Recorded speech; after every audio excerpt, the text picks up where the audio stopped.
તો લોકશાહીના પર્વમાં ગોંડલની 24 વર્ષીય યુવતી ધાર્મી ઈસોટિયાએ અનોખી રીતે મતદાન જાગૃતિ ફેલાવી.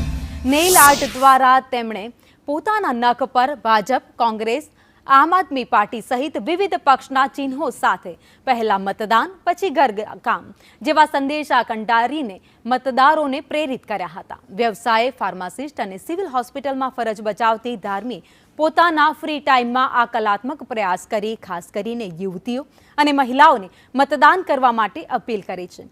સોશિયલ મીડિયા પર પણ આ અનોખો પ્રયાસ ચર્ચાનો વિષય બન્યો.